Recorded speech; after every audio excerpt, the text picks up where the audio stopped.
পৃথিবী জানে না, জানে কে? দরজা বন্ধ করে, লাইট অফ করে একা একা পাপ করছি। পুলিশ দেখে নাই, র্যাব দেখে নাই, বন্ধু বান্ধব দেখে নাই, পরিবারের কেউ দেখে নাই, দেখলো কে? সবার চোখ ফাঁকি দেয়া গেলেও ফাঁকি দেয়া যায় না একজনের চোখ। চোখটা কার? তার চোখকে কখনো ফাঁকি দেয়া যায় না। এজন্য আমরা সবাই পাপী, শুধু পাপী না, পাপীর ঘরের পাপী। 14 গোষ্ঠী আমাদের পাপী, তাই না? তো এই জন্য আমাদের ক্ষমা চাওয়া উচিত খুব বেশি বেশি আল্লাহ তাআলার কাছে। আমরা সবাই পাপী, শেষ রাতে আল্লাহ ডাকে, কার পাপ আছে বলো, ক্ষমা চাও, ক্ষমা করে দেব। কে অন্যায় করেছো বলো, ক্ষমা চাও, ক্ষমা করে দেব। চোখের পানি ছেড়ে যদি ক্ষমা চাই, মাফ করে দেয় কে? চোখের পানির এত মর্যাদা, আল্লাহ এটারে বড্ড পছন্দ করে। 2 ফোঁটা পানি আল্লাহর কাছে সবচেয়ে প্রিয়। কয় ফোঁটা? আজকে এই মেসেজটা নিয়ে যেতে হবে ঘরে। ফরিদপুরের ভাইয়েরা, 2 ফোঁটা পানি রবের দরবারে খুব প্রিয়। আওয়াজ করে বলতে হবে, কয় ফোঁটা? 1 হলো জেহাদের ময়দানে শহীদের গা থেকে বেয়ে পড়া রক্তের ফোঁটা।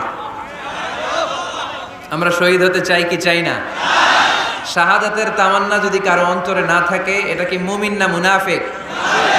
আর শাহাদাতের তামান্না নিয়ে কেউ যদি বিছানায় পড়েও মারা যায়, শহীদদের কাতারে তারে উঠাই দেবে কে? আমাকে শহীদ করে সেই মিছিলে শামিল করে নিও, যে মিছিলের নেতা আমির হামজা খোবায়েবে খাব্বাব।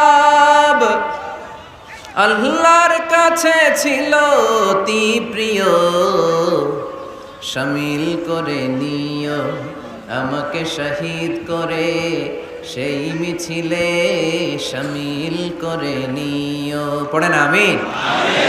প্রথম হচ্ছে জিহাদের ময়দানে শহীদের গা থেকে দাঁড় করে ঝরে পড়া রক্তের ফোঁটা, একটা গেল।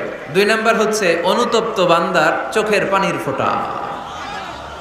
বান্দা যখন অনুতপ্ত হয়, তারা ভুল বুঝতে পারে, অন্যায়কে উপলব্ধি করতে পারে, তখন সে জায়নামাজ বিছিয়ে রবের দরবারে হাজিরা দেয়, সিজদায় লুটিয়ে পড়ে কান্না শুরু করে দেয়।